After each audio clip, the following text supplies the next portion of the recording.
Go ahead. I'll start. No, but fine. Welcome to Oh Brother, Not Another podcast, a production of Verso Studios at the Westport Library. And my name is Miggs Burrows. And I'm Trace Burrows. I'm Miggs's brother, if you didn't already. On today's show, we have Rita Rudner, which kind of waiting a long time to have you on our show. And this isn't just like, host BS, but I always loved your comedy stand up, and I loved Thank your. you. Did you know I wrote a book? No, not until I started. Okay, now Can you show now it? put it down. Yeah, the book is called People Can't Can I Hear just look See. like this the whole time? My Life in Actually, Dog. we don't want to talk to you. We want to talk to your book. Yeah, right now. No, I called it My Life in Dog Years because I love dogs, and I divided my life into my 5 dogs because it's so good when you have dogs and they represent different things in your lives. And what is the essence of your book? All about your dog and how he's. No, it's all about my whole life from my first dog, which my dad picked out, which was a German Shepherd that I named Tiny because I didn't know how big she'd get, and I was very small. And then all through, because a lot of it just was, I've had a lot of things that I wanted to remember about being a dancer. I left home at 15 and I was a dancer on Broadway for 10 or 11 years before I became a comedian. And I worked with lots of interesting people and did lots of good shows. And then I thought it was interesting. People always say, how did you become a stand-up? So I wrote how I became a stand-up. That's what I was going to just ask you. So how did you switch from dancing to this? How did you know you were funny? I mean, I was never funny. That's the thing. your delivery is kind of dry, so it's almost like you don't say, "Hey, this is the joke." It's kind of like Never. They have to figure out it's funny. Yeah, I don't like to do, this is funny, you better laugh at this. Because sometimes people have a rhythm and they laugh and they don't know why they're laughing. So I like to just say it like a regular thing, and then they think about it and they know why they're laughing, which is why I can't work after midnight, because people have been drinking and their brains don't connect. So I always had to go on early in the evening before people became foggy. Yeah.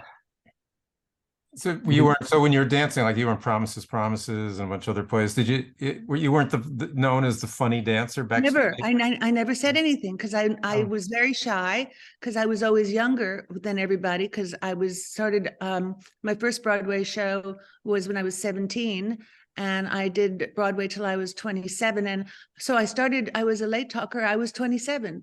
And I said, I've been on Broadway for 10 years and I've done a lot of dancing, and people, there's a very, very known fact, dancers don't get better after 27. I don't know if you knew that. Well, it's a shelf life. We all have a shelf life. And then they have to stop. And I said, I better figure out something else I can do. And I didn't have an education. I mean, I graduated high school, but I didn't go to college or anything. So I said, there aren't too many female comedians. Why don't I try a field that isn't crowded? So that's why I decided to learn how to do comedy. And I did like my little old comedy courses every day, where I went in New York City to Museum of Broadcasting, the Lincoln Center Library, and film festivals, and I learned how to do jokes. Oh, you really studied. I mean, it was really an academic pursuit. Academic course. I created my own little my comedy college, and I did it. And then every day I would go after my show I was in Annie on Broadway. I would go and sit in comedy clubs and say, "Why is this funny? Why is this a joke?" And then listen to records and say, why is anybody laughing? And then leave messages on people's answering machines. All my friends, is this a joke? Is this funny? Is this anything?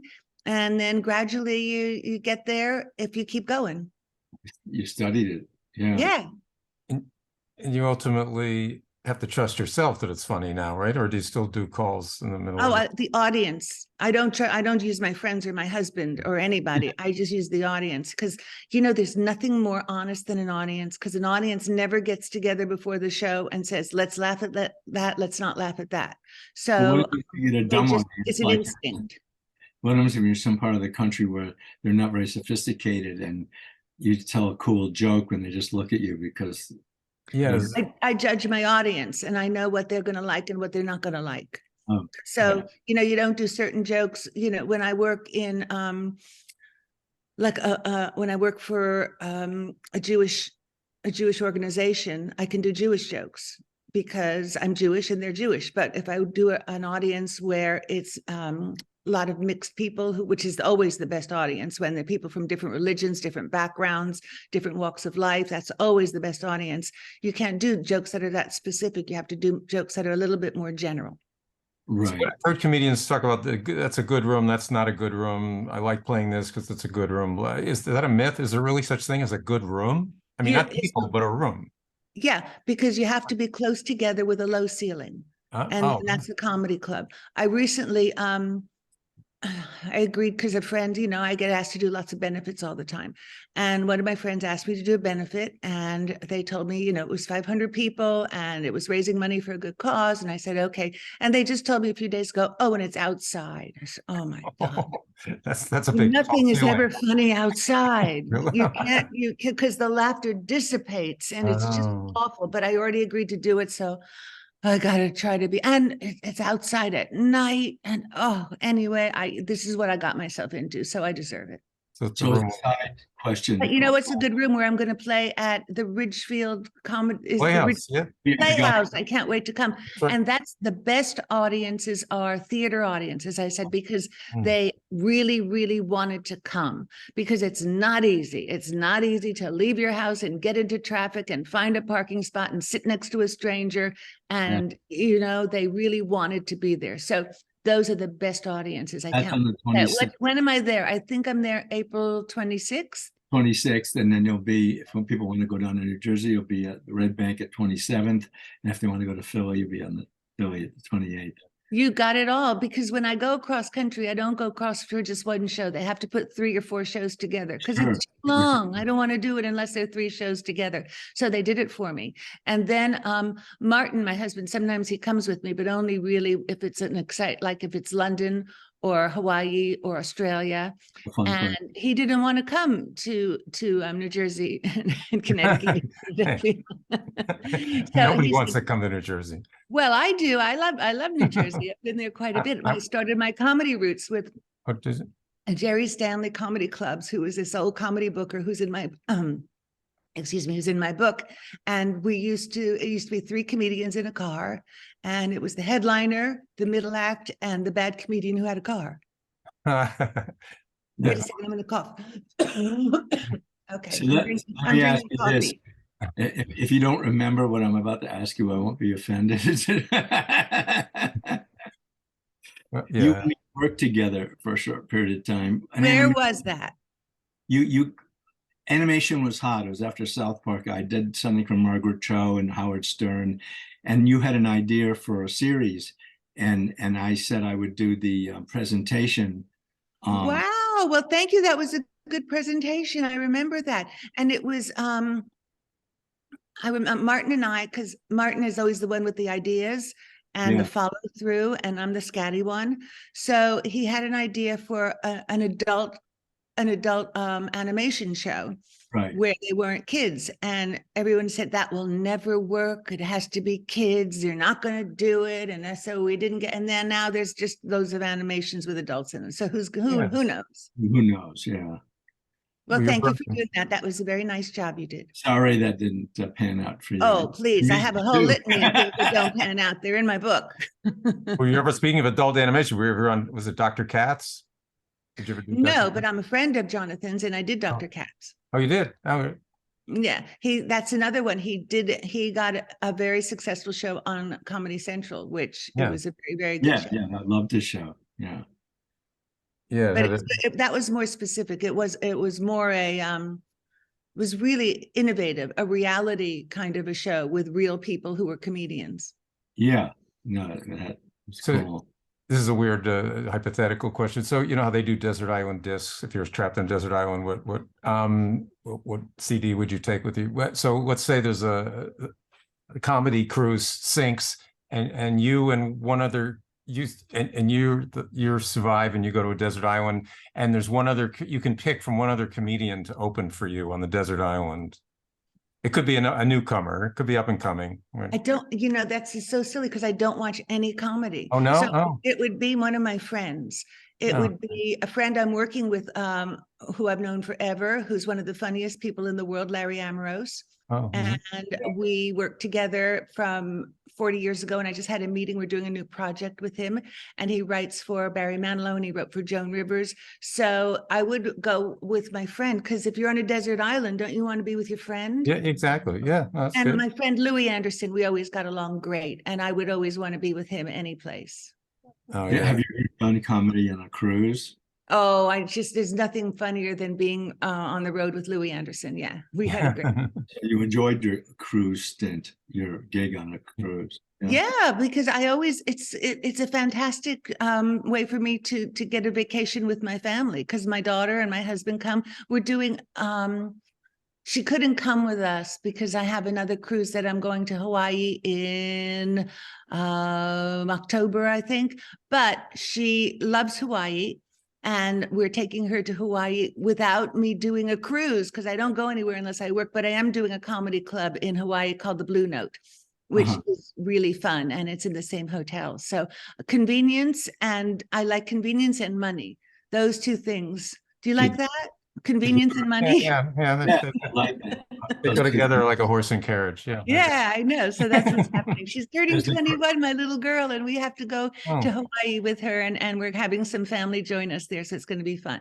Does the cruise comp you the price of the trip? I mean, besides for your fee as a comedian, did they comp you? Yeah. Why else would I go? It's like a great vacation. Sure. Yeah, no, it sounds like a good deal. Does your I daughter know, have? but that's why, pardon what? Oh, no, I didn't interrupt. I just asked if your daughter had comedic aspirations. No, she's a singer-songwriter. So Oh. she's her name is Molly Bergman. You have to look her up because she's really good. And she's doing a show at a theater this summer. She's in a music school now. Plays the guitar and the piano and the mandolin, and she's learning the drums, and she writes songs. And she opened for me actually when I did 2 of the cruises. She opens for me quite a bit because she's free and she's Oh. good. She's pretty. Again, money and convenience. Yeah. Da-da-da-da. Nice But to have your family all involved. Yeah. So who gave you your, was it Rodney Danger? There's an early clip of you, which was great with Rodney introduces you, but did he give you who gave you your real break on I stage? can't remember the exact order. I think I got it right in the book, but it's the first thing I ever did was the Catch a Rising Star 10th anniversary special, where I got 4 minutes and they introduced me as a new comedian, and I was the only one in the middle of Billy Crystal and Robin Williams and Annie Kaufman and Pat Benatar and a lot of really good people. And then after that, I think I might have done Letterman once, and then Rodney, but Rodney was very nice to me. Yes, he was a very strange guy, but he loved comedy and he loved jokes, and he was encouraging to me in the way that only Rodney Dangerfield could be encouraging. He saw my act and he pulled me over one night at Catch, and he said, "You're very funny. It takes a long time. Sometimes you never make it." And I said, "Well, thank you for the encouragement, Rodney." But he wanted to warn me there were tough times ahead. And then he said, "Would you be on my show?" And I said, "Oh my gosh, yes." So he was very, very helpful to me. People still remember that show after all these years. No, it was great. Well, actually, that leads me to a question about, which I think is the best advice I've ever heard from anyone. Where you, in some interview, you said, and which would make a great commencement speech, don't follow your dreams. Do you want to expand on that a little bit? Don't follow things that happen while you're awake. Right. Because if you follow your dreams, you get into this place where it's never going to work. Because I just think that you have to modify your dreams.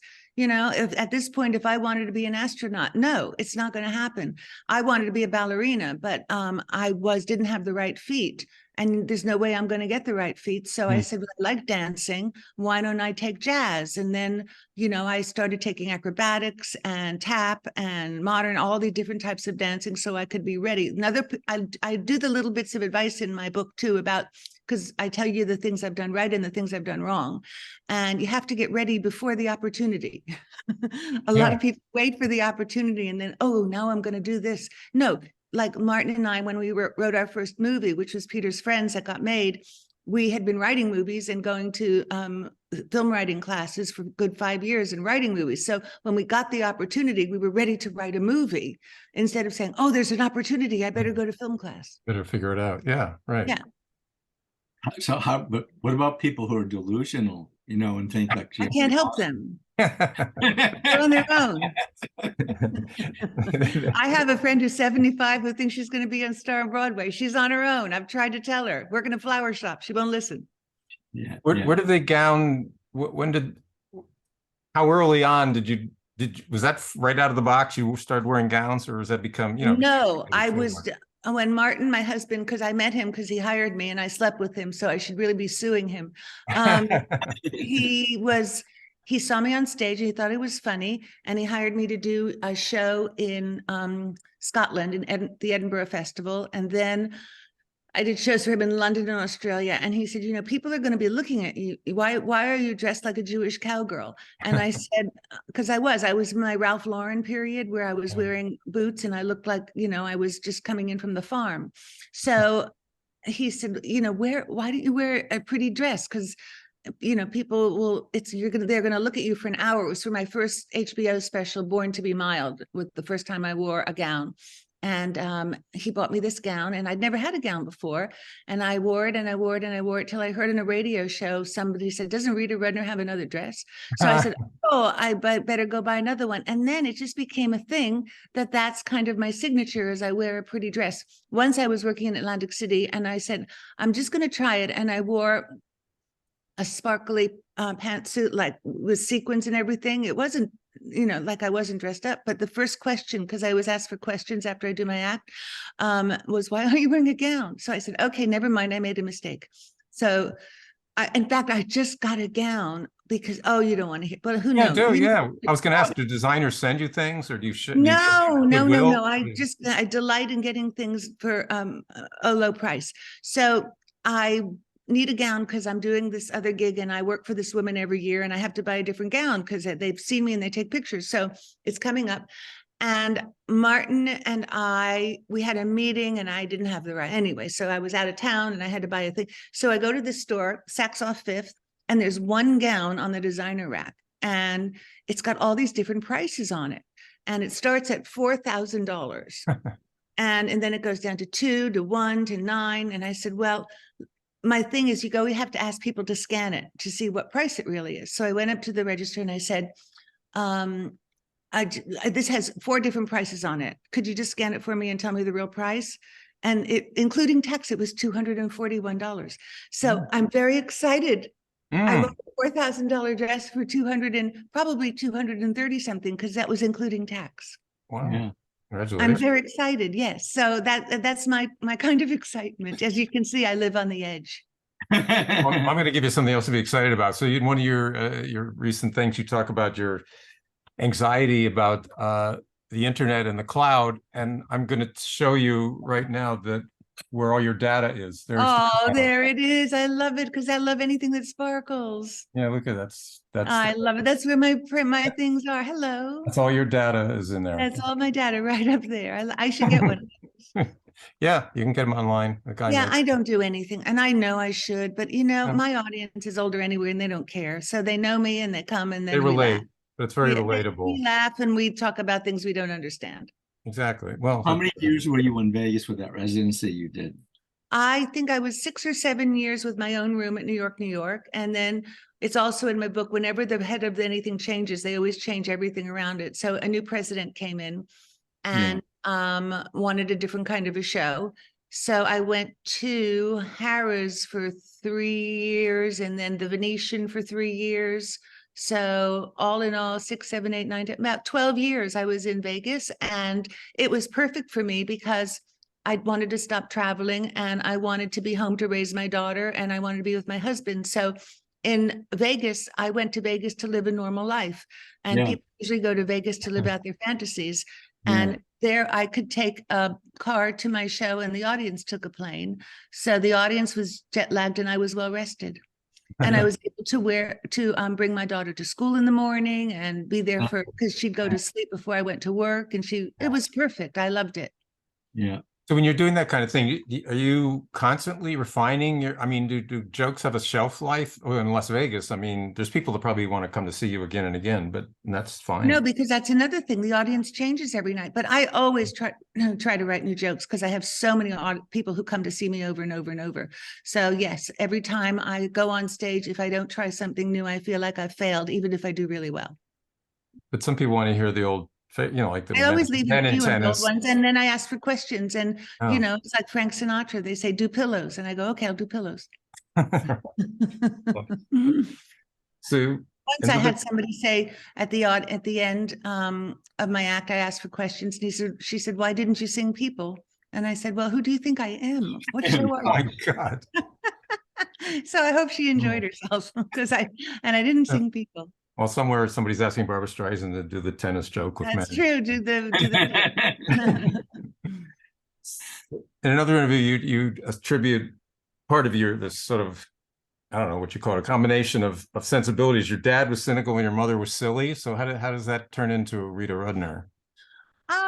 I was always a little bit scatty, and my dad was, very sarcastic. So I mean, I don't really know because in my book, I had a very tragic childhood where my mother was very sick and died when I was 13, and then my father married someone who didn't like me, which is why I left home at 15. So I guess I did what came naturally. Like I never wanted to be a comedian who said the things in a rhythm that comedians say, or I never wanted to start a joke with, you know what I hate? I just avoided everything that comedians do. And I did the opposite. Good approach, obviously. Yeah. So, well, this is not a technical thing about the internet, but has the internet, everything goes, I mean, if somebody could record your joke or they hear a joke and they tell it so the internet's, everything spreads. So tomorrow, any joke you told everybody knows it, or everybody's 10 million people. Yeah, but they still want to hear it again. And they want to hear it in person. It's the same thing with songs. You can listen to songs. Yeah. And I'm always changing things. So even I can do the same joke in a different context and people will think it's a new joke because it came at them from a different angle. And also it depends on the way you say it. If you say it like you believe it, it's always going to be funny. Yeah, you're right. So looking at these charities, you're involved in different things, and one of them was Kiss for a Cause. What's involved in that? Someone gets to kiss you, and then that was so long ago. I think that was on the radio somewhere. Back in the radio. Victrola. Yeah, I've done so many charities that I can't really remember. I do remember that was a strange one, but I can't remember exactly what occurred. Maybe I blocked it out. Yeah, maybe it was. I mean, back to dogs briefly. I don't know if do you know we interviewed Burt Ward, who played Robin on the Batman TV show. Oh yeah. He owns 50 dogs. Oh. And he has a dog company. He claims that he can make a couple of dogs. They're this high and this wide, and he has 50 of them in his bedroom. To me, it sounds like a setup, but they show a picture of him in his bedroom with his wife, and there's like these just crowded, like Grand Central Station of dogs. And I said, what's your problem? What's your problem with them like pooping on the floor and cleaning all that stuff up? And he says, no, the problem is getting to the bathroom because I can't see, it's all dark. So I use their heads to like navigate. Yeah, there's a picture of them online. It's amazing. It's like a carpet of dogs. Look, I would show you my little girl, Betsy. Yeah. Oh, here she is. Hang on one second. Yeah, please. Betsy, there you are. Did you know I was talking about you? Her ears are burning. Oh, cute. This is my little girl, Betsy. And can you believe a dog that's just beautiful? They found her on the street, starving. Oh my God. And here she is on my lap. That's and nice. She's just a beautiful little girl because my other dog died when she was 14 during the pandemic. And I always need a dog. So this is my new rescue dog, Betsy. And my last dog was like my child, and this is like my grandchild. Oh, she's adorable. You need a lot of grooming. Beautiful little girl. Yeah. Mm. Yeah, those eyes, those dark. And she loves everybody. And she's no longer starving with a broken leg. Now she's living a nice life and she sleeps on the bed. And then she can gamble at night and go to the slots. No, So yeah, so are you still living in Las Vegas? Or you're not? No, we sold our house during the pandemic because I had 2 contracts and both of them fell through because of the pandemic. And then they closed the room I was supposed to work in. And we said, it gets very hot here in the summer. And we'd been vacationing on the beach in Orange County. And we said, let's move there. So we built a house and now I live in Orange County and I live at the beach and it's beautiful. Oh, nice. But I still have a new contract in Las Vegas and I just did a week there about 2 weeks ago and I'm doing another week in July, another week in November. And it's perfect because I go there and they treat me really nicely and they have good food and I go downstairs and go do the show. Again, convenience and money. It popped up again. And it's the South Coast Casino, which is a really nice casino that's closer to Henderson, but it's still on the Strip with very nice people there. Yeah. Yeah, there's lots of, I visited a friend in Henderson several years ago. Yeah, it's really some nice areas. I know. So I'm very lucky. I get to do things that I like and I still love doing my act. You get movie offers? I mean, you've been in a bunch of movies. You still get that's how I just got an offer and I just did a Magnum PI, which was on a couple of weeks ago. Oh, yeah, the new Magnum. The new Magnum PI. Yeah, it's streaming on Peacock. Okay. And it's funny because they cast me as a woman who loves dogs. So I said, have you been reading my book? And I said, no. So I bought him a copy. Yeah. Yes, you smell little girl. So how many, as a joke comes sort of, I don't know, do you have like a regimen, it's time to write a new joke or no, not anymore. I used to because I was on stage every night and I was developing my persona and my act and, new jokes all the time. But now it's really difficult to write a joke in a vacuum. You have to do it in front of an audience. So I always have new jokes prepared whenever I do my act, which I will be doing when I play the Ridgefield Playhouse on, let's see, I'm going to let Betsy down.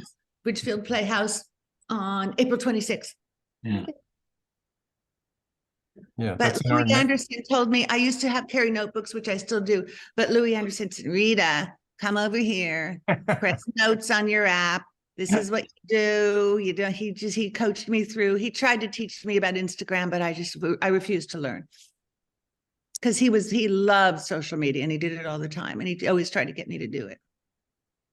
Yeah, it could be a curse. I mean, we use computers in our work, so we're kind of stuck with it, but well, I have my jokes and my daughter told me how to save them so they don't disappear. So that's very comforting.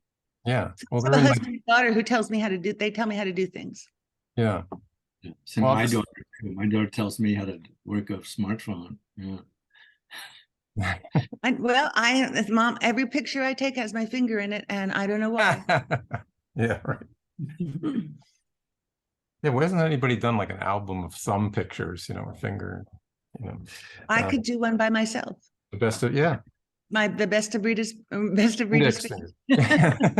Index finger through. Yeah. So you go on different talk shows. What's the most fun one to be on?